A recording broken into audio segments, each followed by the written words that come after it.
The first time I heard it, I was in the next room, not hiding, just folding a towel that didn't need folding. It's the kind of thing you do when your hands need something to keep them from shaking. I don't think she knew I was still there. She said it so casually, like she was talking about a couch or a box someone hadn't unpacked in years. Not important. It's just old. I didn't drop the towel, finished the fold, placed it on the stack like I hadn't just heard myself dismissed, like a cracked mug. Then I walked out and asked if anyone wanted tea. She didn't look at me. My son did. He said, "No thanks, Ma. I'm Margaret Ellison. I'm 71. And that was the moment I knew I had become a piece of furniture in my own life. Subscribe and tell me in the comments where you're watching from. Thanks. You always think you'll see it coming. The betrayal, the shift. You think it'll be a fight or a slammed door. You never think it'll be a phrase tossed like crumbs under a table. But that's how it begins. Quietly, I raised David mostly alone. His father left when he was 7. A man who knew how to open charm like a gift box, but couldn't be bothered to wrap anything with care. I worked nights at the clinic and days at the library just to keep the lights on and food warm. I taught David how to read before he could. Ride a bike. Gave him space to cry when other boys didn't. Gave him the room to grow into a gentleman. And he did. For a long time, he called me every Sunday when he moved out. He brought me tulips on my birthday. He fixed the garden hose when the city frost cracked it. He used to say no one made tea like I did. Then he met her, Alina. Pretty girl. Soft voice. Like sugar water. The kind of girl who blinked a little too slowly, like everything was a performance.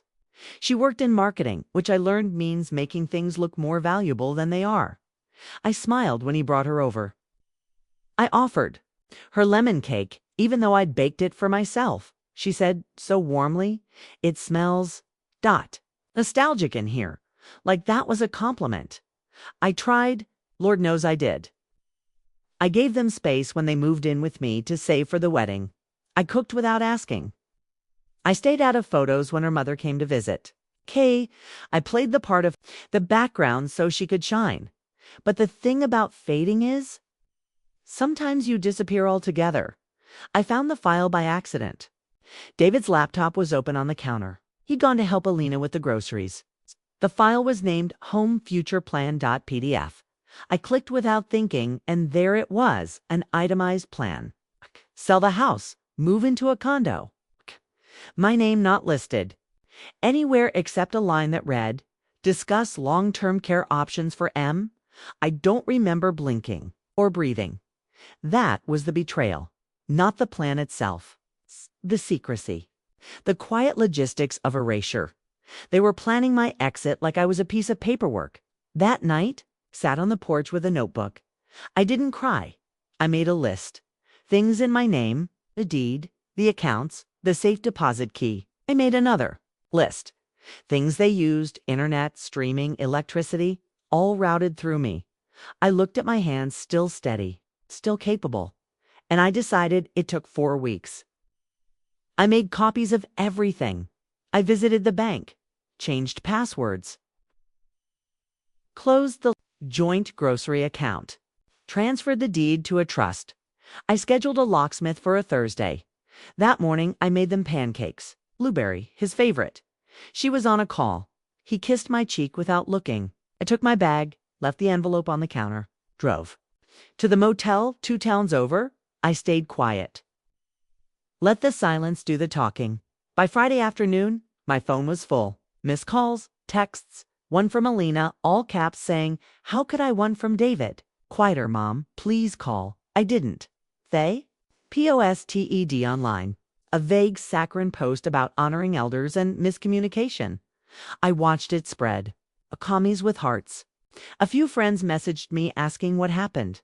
I sent no replies. Instead, I opened a new account under my mother's maiden name, Margaret Callow. Rented a 1-bedroom with light that slanted warm in the afternoons. Learned the names of the library. Staff. Made friends with the neighbor's cat who visits my porch like clockwork. There's a boy at the market who always double bags my milk. Says ma'am like he means it. I didn't need a mansion. I needed space where I wasn't spoken over. Last week, David showed up. I don't know how he found the address. Maybe from the lawyer. He stood on the porch holding a pie from a bakery I used to love. Said he just wanted to talk. I opened the door. Let the silence stretch. He apologized. Not for the plan, for not including me in it. I nodded, said I was well, told him to take care. He looked like he wanted to say more, but I closed the door gently, not in anger, it's just in finality. Some things don't need to be reopened. I wrote Alina a letter 2 nights ago, folded it in thirds, left it in the mailbox of the old house. No return address, just the words, I heard you. I remember everything, and I chose peace, not power. Not revenge. Peace. The kind that doesn't ask for permission. The kind you grow in a quiet room with morning light and no apologies. And this time, I decide who gets to call me anything else before you ever see the moment you're erased. There's usually a lifetime of being slowly faded first. I didn't notice it at first. I think that's how it works. You give, and they take, and you feel useful. You tell yourself this is what love looks like now. I was 30 when David was born. Later than most women back then, but I never saw the sense in marrying just to have company. His father came with easy promises and an easier smile. Left when David was 7, after a string of quiet fights and unpaid bills. I remember the last one. He took the nicer suitcase and left his razor by the sink. I left it there for 6 weeks, not because I was sentimental. I just didn't want to see the space where it would no longer be. David became my reason. My world. Tilted toward him like a sunflower turns to light. I made sure he had warm lunches when I packed mine cold. I kept the good towels for guests and let him use the fluffy ones. I learned how to sew when he tore his favorite hoodie and couldn't bear to throw it out. I was the kind of mother who remembered his friends' birthdays and never let him go. To sleep with a fever, he grew tall, gentle, a little shy. He had that kind of heart you pray doesn't get broken by the world, he used to ask. When he was 8 or 9, how come we didn't have a dad in the house like the other boys? Told him plainly that some men leave, that it had nothing to do with us. He looked at me like I was a lighthouse. He always said thank you. Even in college, he'd call just to say he missed my soup when he brought Alina home. I smiled before I even met her. I wanted to like her. I wanted someone to love him the way I had, softly, without asking him to shrink. She was polite, always, but there was something in the way she looked at me, like she had already measured the space. I took up and decided it could be better used. She offered compliments like salt, just enough to preserve civility. Your garden's lovely. Margaret, this kitchen has real ... charm. She brought her own pots, for own seasonings. She rearranged the living room within 2 weeks of moving in. Said it was more functional. I didn't argue. I told myself it didn't matter. After all, I had raised a man who was building a life. That was supposed to be the reward. They moved into the upstairs suite when they were saving for the wedding. I offered it. They didn't ask. I wanted to help. I wanted to be part of their joy. I remember ironing the napkins for their engagement dinner. She had them made special, with their initials stitched in gold thread. I told her they looked beautiful. She said, surprised, I didn't think you'd like them. I laughed. But the truth is, I didn't like how easily I was being edged out of my own home. The wedding was a quiet affair, elegant. I was told to wear beige, nothing flashy. Just blend in. That was the first time I felt it. Not the betrayal, not yet. But the quiet replacement. She called her mother every day. She asked her advice on linens, baby names, insurance. She never once asked mine. Not even out of politeness. I would walk into the kitchen and find them whispering, stopping mid-sentence. One day, I opened the fridge and saw my yogurt tossed out to make space for hers. It's small, I know, but it chipped something in me. I tried to tell myself I was imagining it, that this is what life looks like when it shifts. That grown children don't need you the same way. But need and respect are not the same thing. One night, David came home late. I had left the porch light on, as I always did. Turned it off. Said they didn't need a signal from me. Said it was excessive. David said nothing. Just looked tired. I started spending more time in my room. I began eating at different times. I found a way to become smaller so they could feel bigger. But even shadows deserve their own dignity. The file on his laptop was a slow undoing. But the undoing had started long before that. They had talked about me like a problem. Be solved. She had written a line. Once the sale goes through, we'll revisit options for Margaret, assisted or live-in help, depending. Depending on what? On my health, on my usefulness, on how much space I took up. The woman I fed and folded linens for had reduced me to a line item. And my son. The boy who cried when his fish died, who asked me to tie his scarf just so, who once said I was his favorite person, he had nodded in agreement. No one raised their voice. No one told me to get out. But sometimes silence is a louder betrayal than anything else. I didn't sleep that night. I sat at the table with the soft ticking of the wall clock and a cup of tea that went cold. And I remembered things. I remembered the day I bought this house. How proud I was. How the keys felt heavy and full of hope in my hand. I remembered painting David's room sky blue and letting him pick the stars for the ceiling. I remembered the time he scraped his knee and told me it didn't hurt because he was brave like me. I remembered the exact way it felt to be needed, not tolerated. And I knew I wasn't going to be their paperwork. I was going to be my own name again.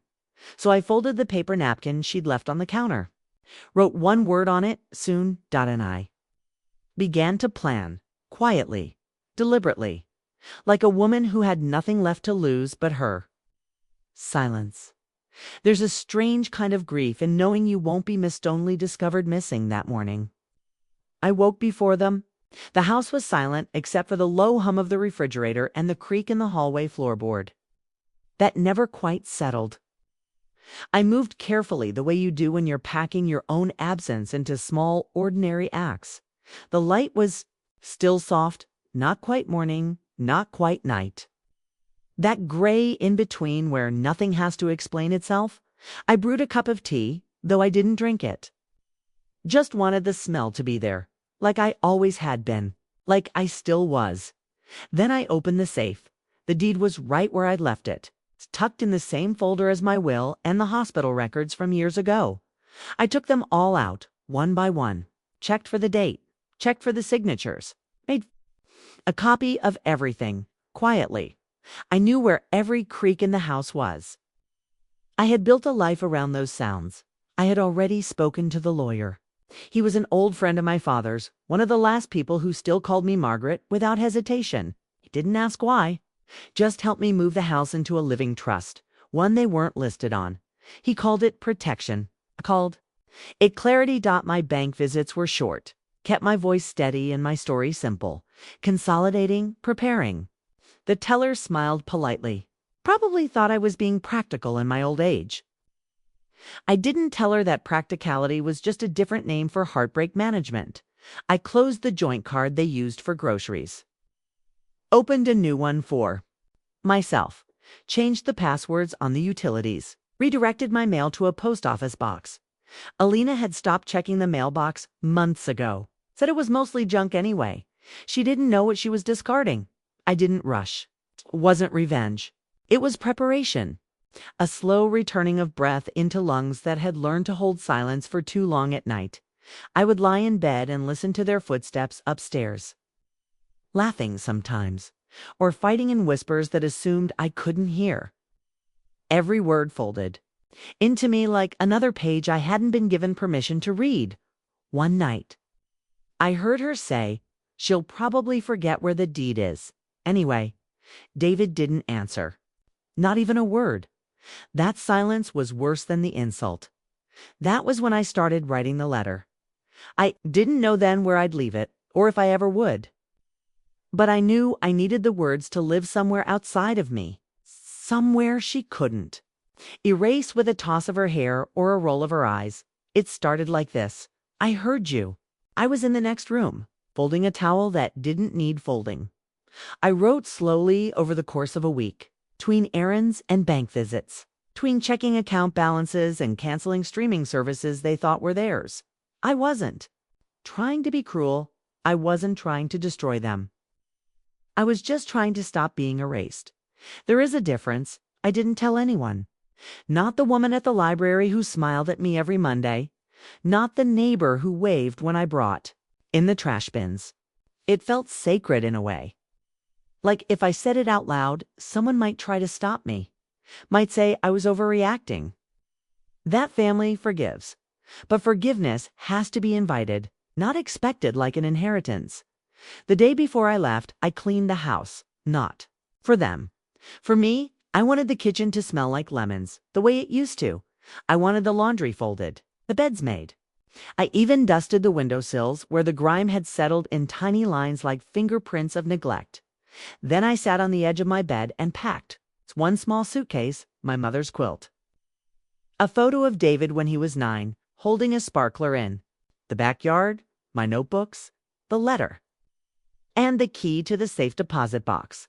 I didn't cry. I had already done that in the quiet moments between betrayals. The next morning, I made them pancakes. Blueberry. I still had some frozen from the spring market. They were downstairs late. I set the table for 2 and left the syrup warming on the stove. David came down first, kissed my cheek, told me I didn't have to cook. I nodded. He didn't look at me when he said it. Alina followed, her eyes on her. Phoned out, I smiled. Said I had errands, and I'd be back later.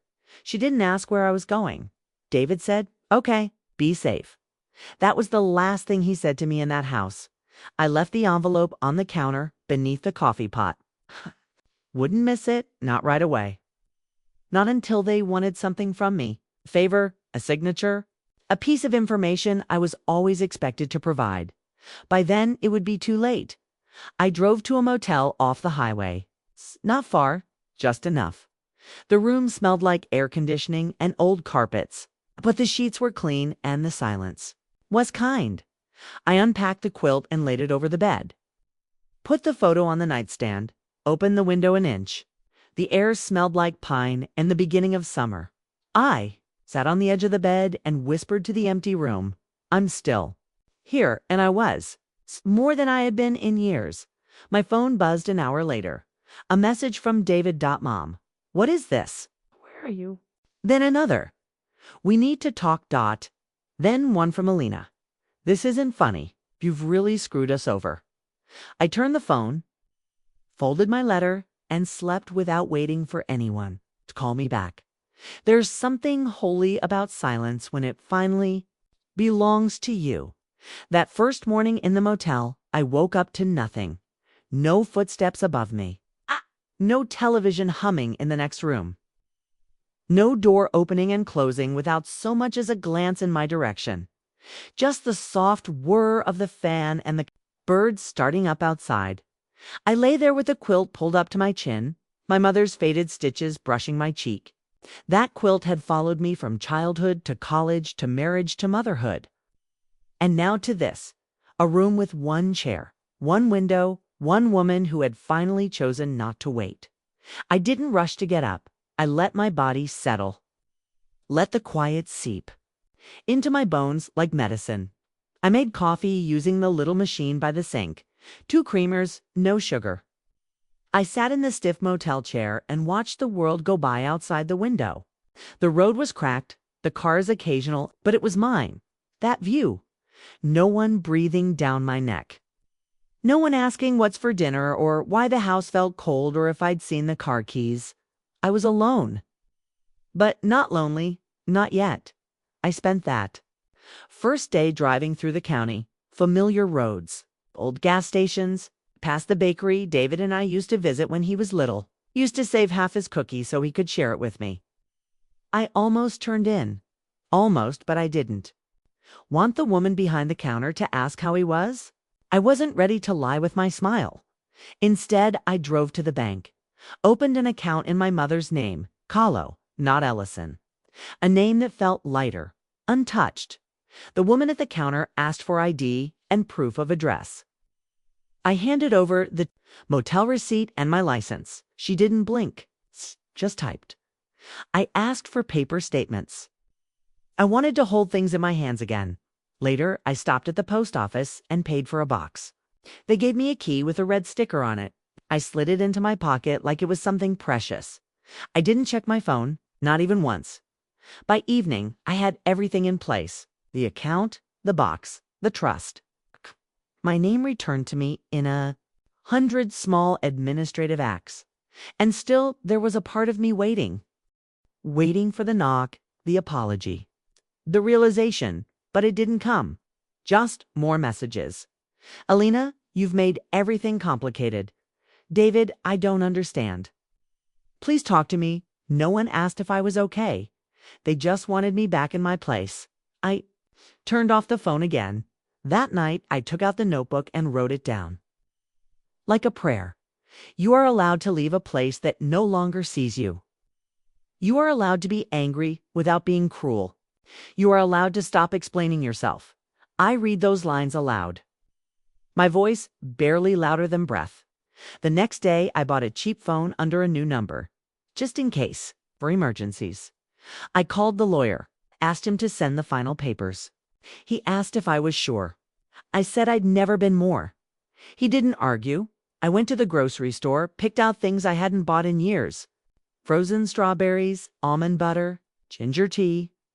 Nobody rolled their eyes at my basket. Nobody judged the way I counted coupons. There was a man in line behind me with a worn hat and a kind voice. He asked if I'd dropped $1. I hadn't. He gave it to me anyway. I nodded and said thank you. He tipped his hat like we were in a world that still remembered manners. That night, I made toast with jam and sat by the window with the curtain open. I let the darkness look in. I didn't flinch. The motel manager, a woman named Tanya, waved at me from the parking lot. Said if I needed anything, just knock. She didn't ask why I was there. I liked her for that. I stayed in that room for 12 days. Long enough to let the panic settle in their voices.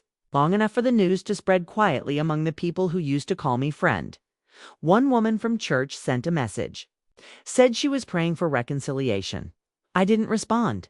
I was done reconciling with people who only knew how to hold me when I stayed small. Instead, I opened the classifieds. It's not looking for a job or a future, just a place with light and light. Privacy, a door that locked.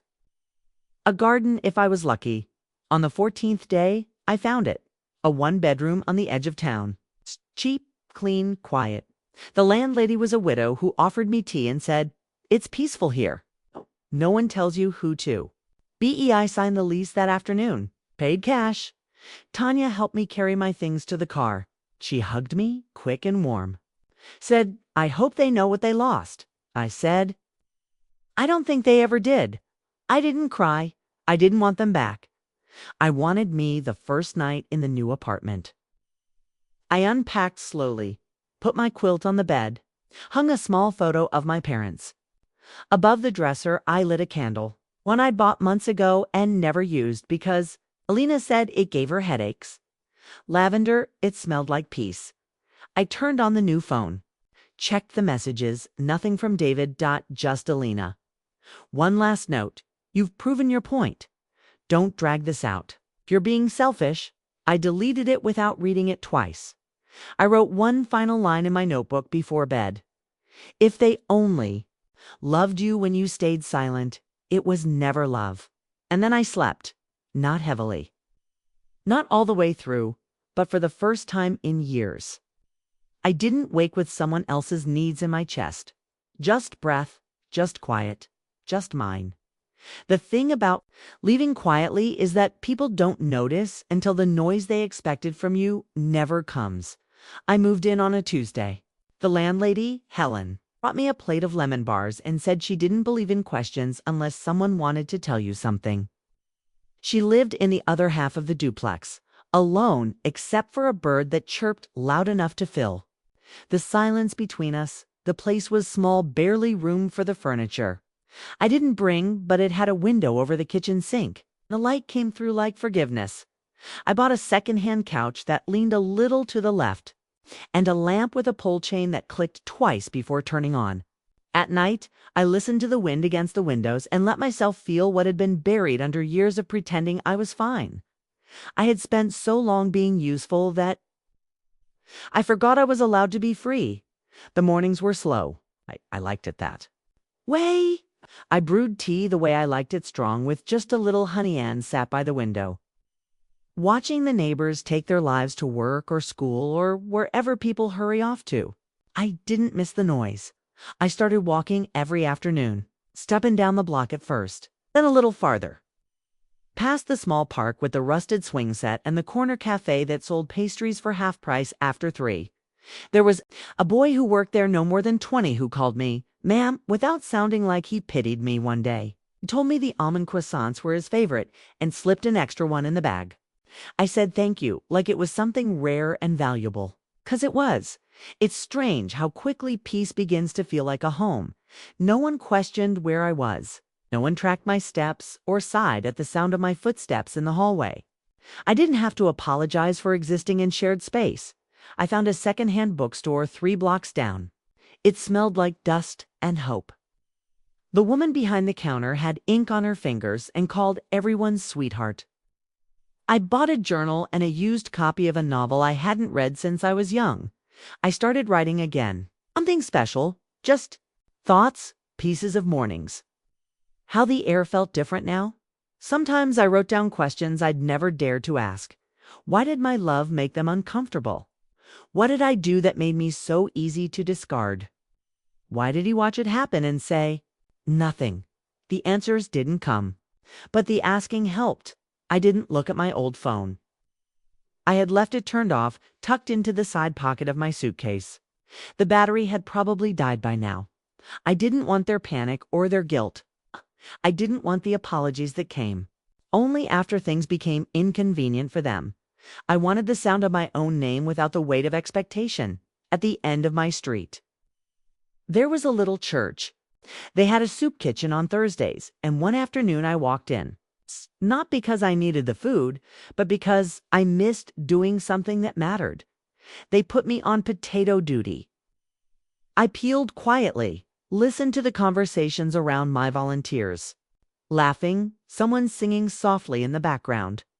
Nobody asked about my family. Nobody asked why I was there. They just handed me another potato when I was done. And I think that's what kindness really is. Not questions, just space. A woman named Joy sat next to me, said she liked the way I worked, said I had a calm about me. I almost laughed. If she only knew what had been storming inside me for years.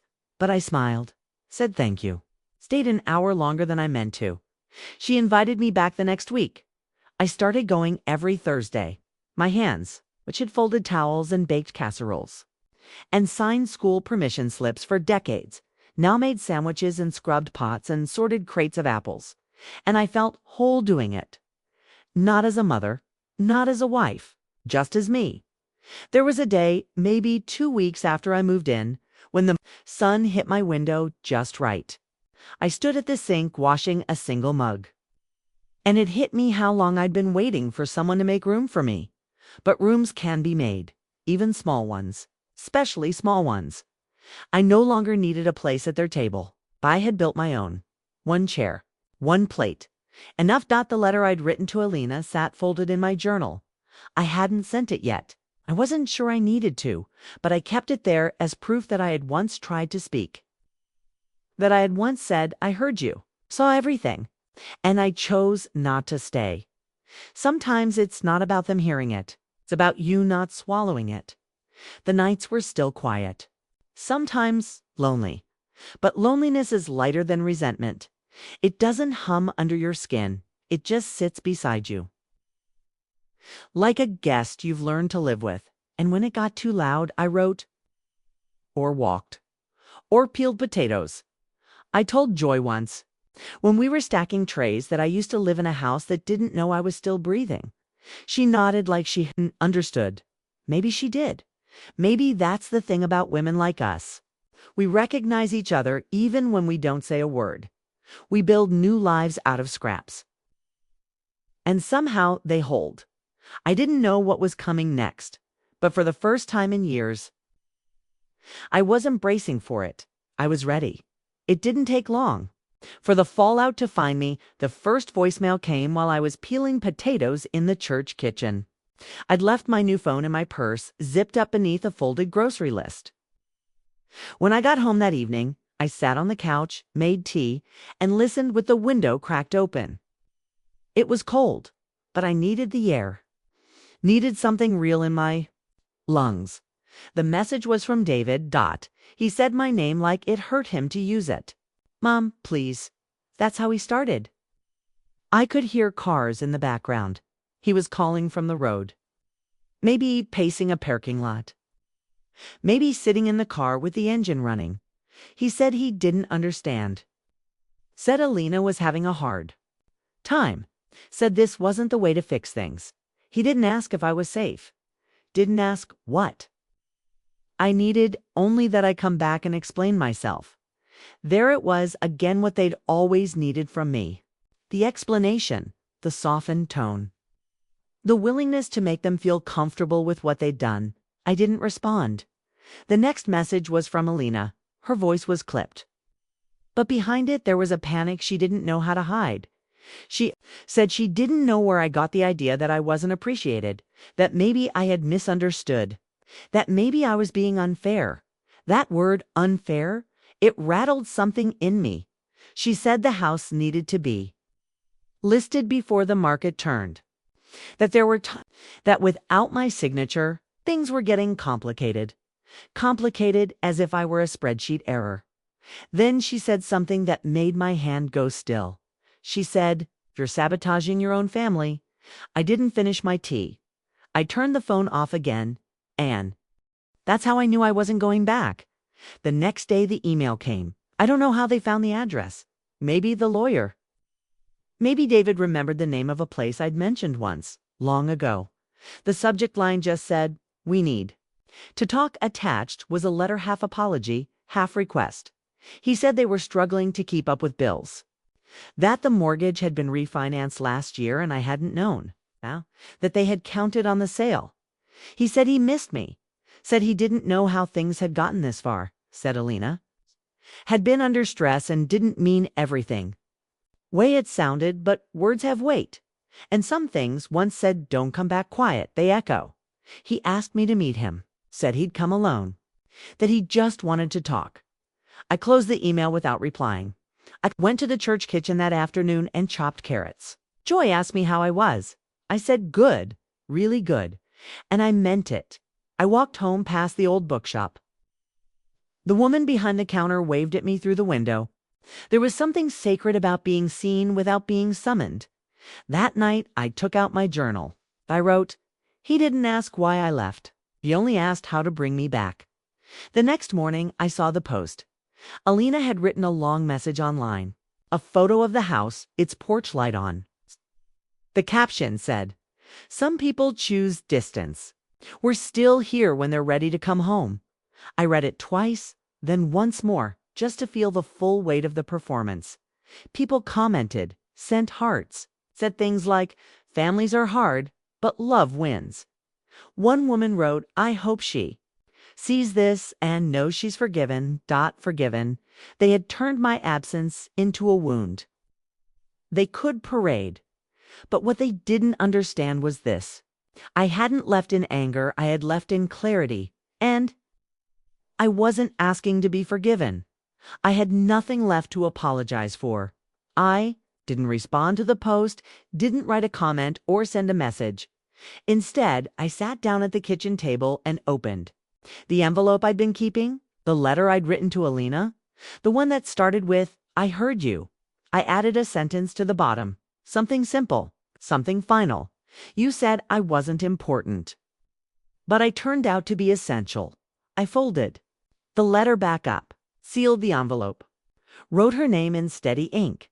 I didn't mail it. I left it in the box outside the old house, next to the hydrangea bush I planted when David turned 10.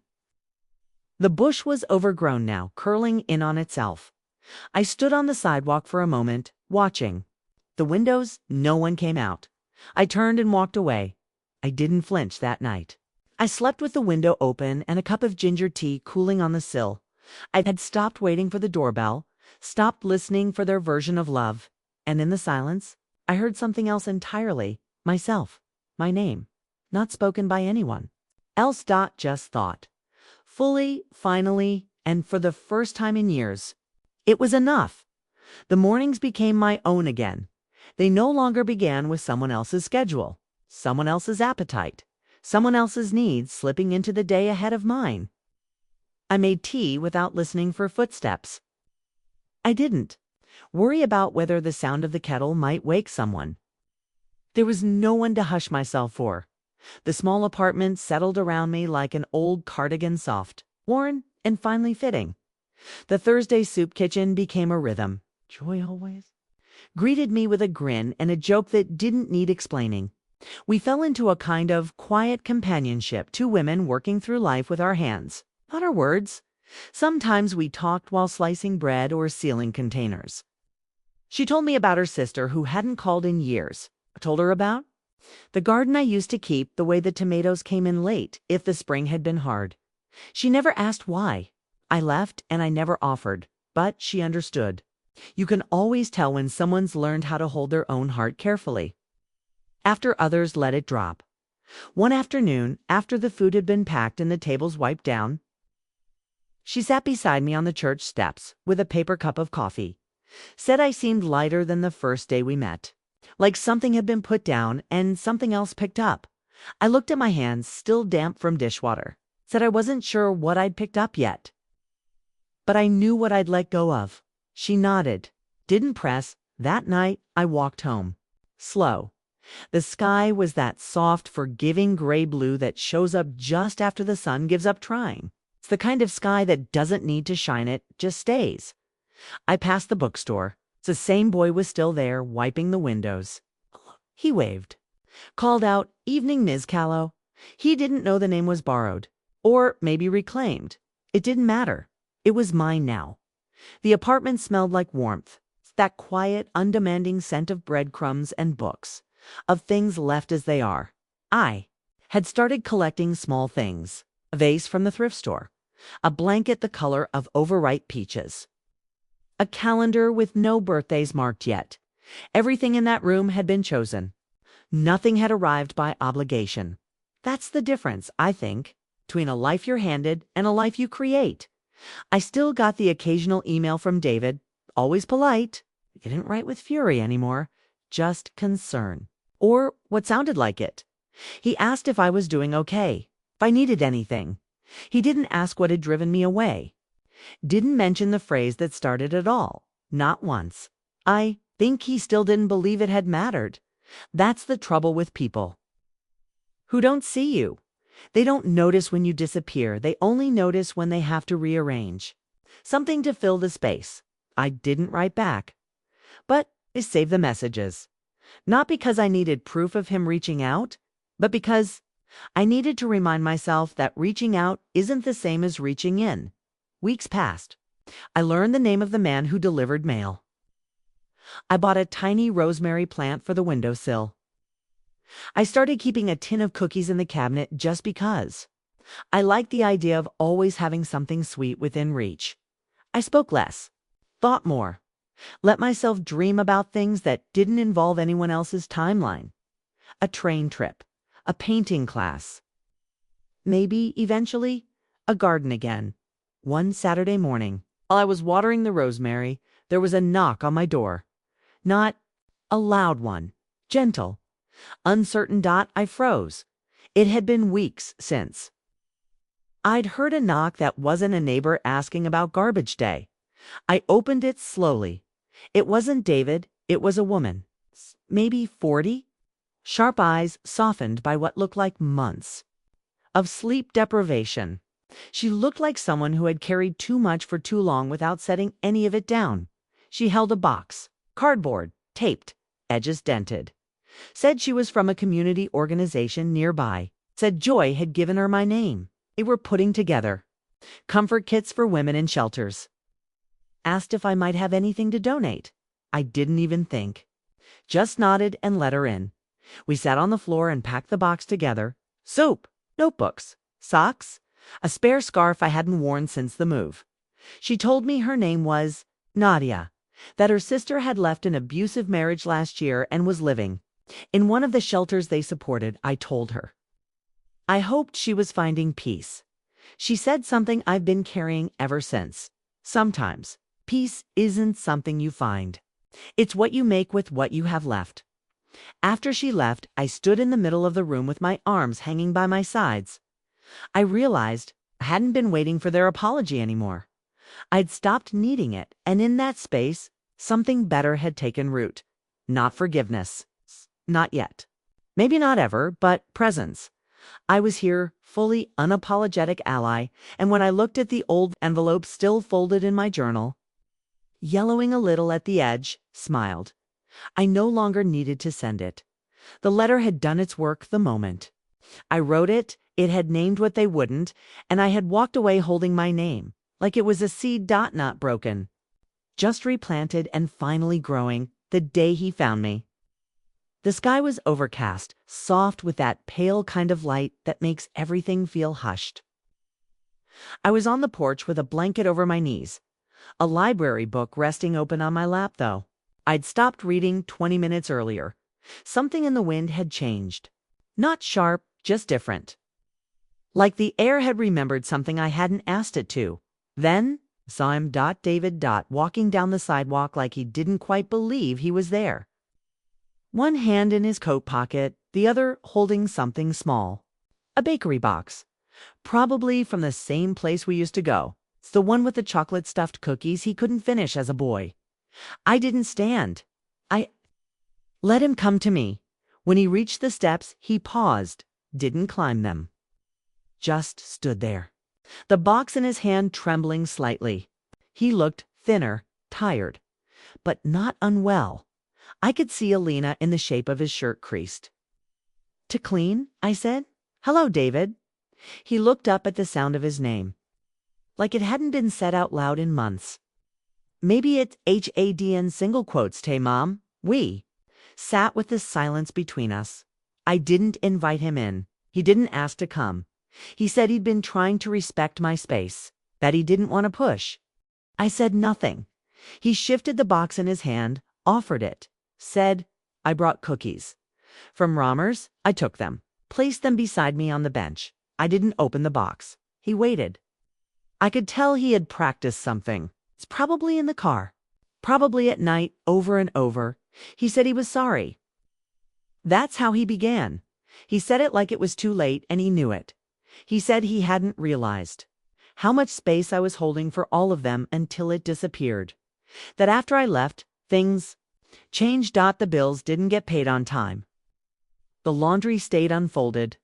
The refrigerator sat empty till someone remembered to fill it. He said the house didn't feel like a home anymore, that even Alina noticed, that she cried. More than once, he said she regretted what she said, that it came out wrong, that she didn't mean for me to hear it. I closed my book not because I was angry, but because I needed both hands to stay still. I looked at him. My son, the child I had held through fevers and growing pains, heartbreaks and first triumphs. And now he was the man who let me disappear. I told him I didn't need her apology, that I had stopped waiting for it the moment I took the key to the new mailbox. He nodded, his mouth folding into itself, like he had more to say but didn't know where to place it. Then he said something that did surprise me.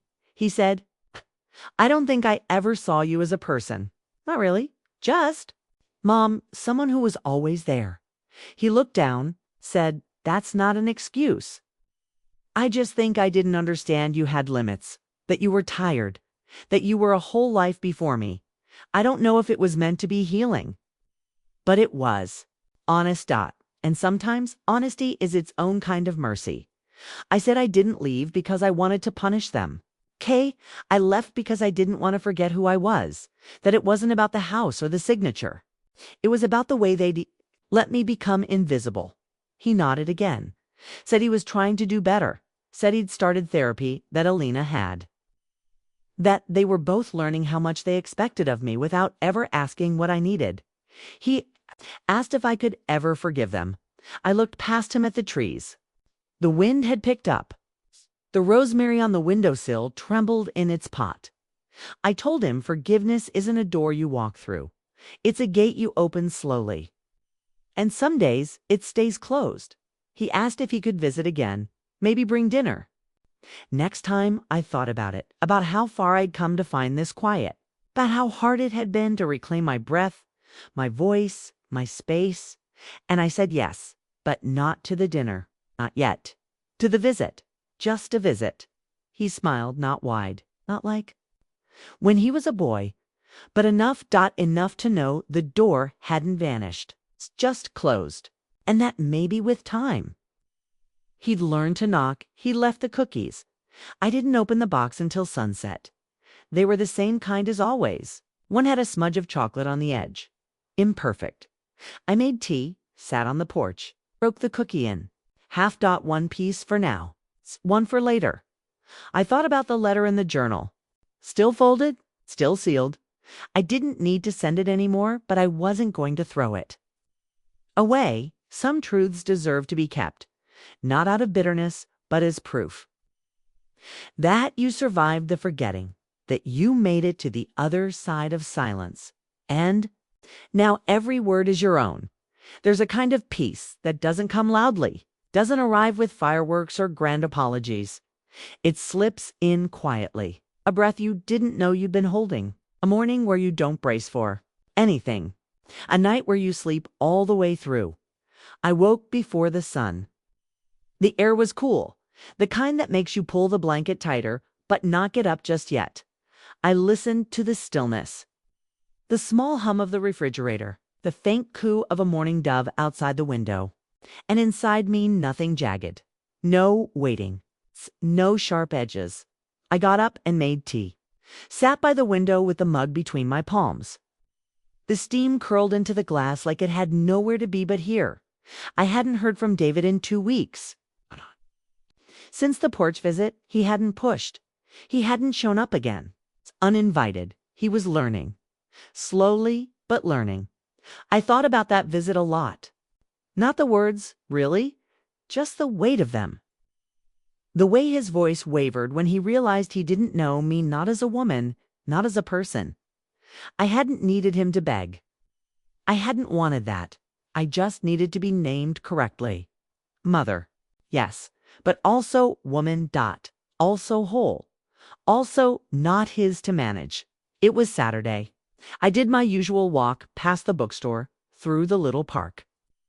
I watched a father push a stroller and tried to sip coffee without spilling.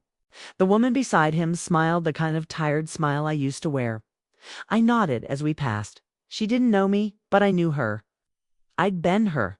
I carried her years with me, like pages in a book I no longer needed to reread. I came home and baked something. Just a simple loaf, banana, walnuts, a little cinnamon.